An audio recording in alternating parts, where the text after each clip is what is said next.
السلام عليكم ورحمة الله وبركاته. ازيكم عاملين ايه؟ يا رب تكونوا بخير. النهارده ان شاء الله هنعمل وصفة حلوة جدا. طبعا في كل بيت كده هتلاقي فيه فرد عاق من الولاد مش بياكل السمك. احنا النهارده هنضحك عليهم وهنعمل لهم وصفة سمك. لما هتجربيها مش هتبطلي تعمليها، وهياكلوها وهيطلبوها منك كمان. انا متأكدة ان شاء الله ان هي هتعجبكم. قبل ما هبتدي، انا اسمي منى، ما تنسيش اللايك والشير. نبتدي ونقول بسم الله ونصلي على رسول الله. ما تنسيش تصلي على الرسول في التعليقات عشان نكسب اجر انا وانتي. هشتغل النهارده بسمك فيليه. انتي معاكي تشتغلي باي نوع من الاسماك الفيليه، اي نوع انتي بتحبيه. البولتي برضو هيمشي وهيبقى حلو زي الفل. تمام كده. ولو عندك محلات بتخلي خلوهم يخلوه. لو انتي هتجيبي سمك فيليه جاهز من السوبر ماركت برضو هيبقى حلو جدا. السمك اللي معايا ده انا جايباه من السوبر ماركت. لما انا جبته غسلته بليمون وشطفته كويس وصفيته وحطيته في الفريزر. تيجي تخرجيه من الفريزر تسيبيه مجمد شويه عشان يبقى سهل عليكي التقطيع.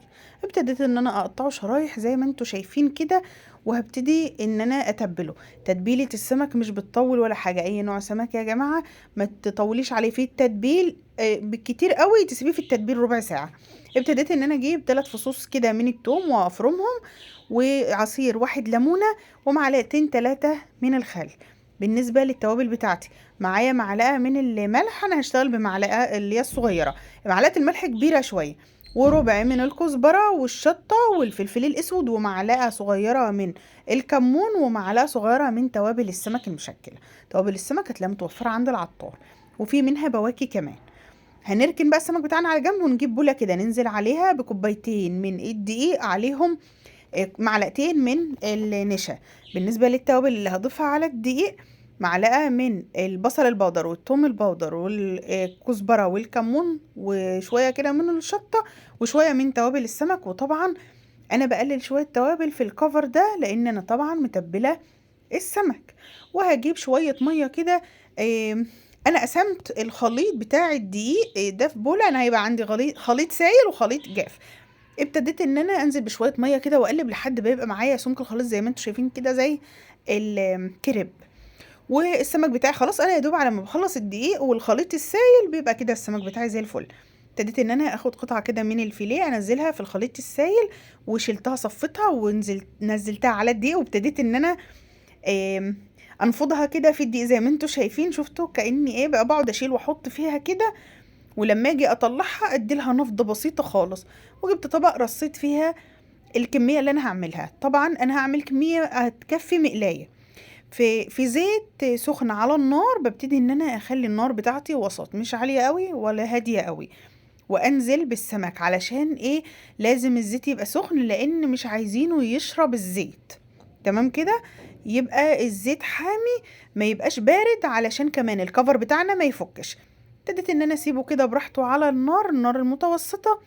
وكل شوية ابص كده عليه متابعاه علشان اشوف اللون، وعلشان ما ياخدش لون بسرعة ويكون من جوه لسه ما استواه.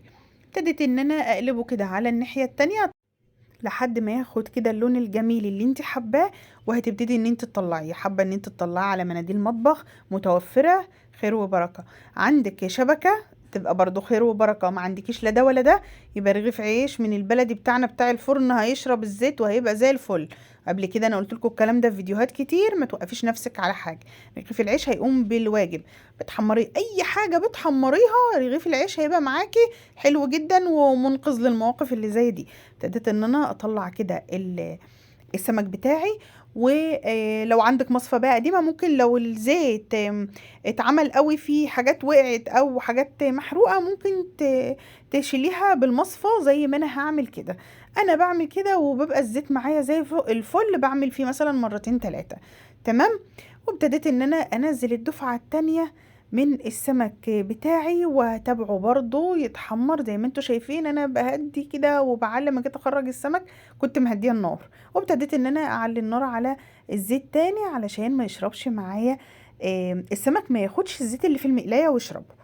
انا كنت عملت رز. انا عارفه طبعا ان انتم شاطرين وبتعرفوا تعملوا الرز الاحمر. عملت طبق سلطه بسيط خالص وشويه طحينه حلوين كده، وطلع معايا شويه سمك تحفه جدا وطريقه حلوه قوي. والتتبيله بسيطه مش معقده. شوفوا اللحم ما شاء الله، اللحم بتاعه ابيض وجميل جدا وكان طعمه حلو. وكمان المشكله اللي ممكن تقابل ناس كتير يقولك اصل انا زفارة السمك مش بارتاح لها، السمك ده على فكرة ما فيش فيه زفارة ولا أي حاجة لو الناس عندها مشكلة وأزمة في الموضوع ده. أتمنى من كل قلبي يكون الفيديو عجبكم، ولو استفدتوا حاجة ما تنسونيش بدعوة وما تنسوش اللايك والشير. أشوفكم على خير في وصفة جديدة. السلام عليكم ورحمة الله وبركاته.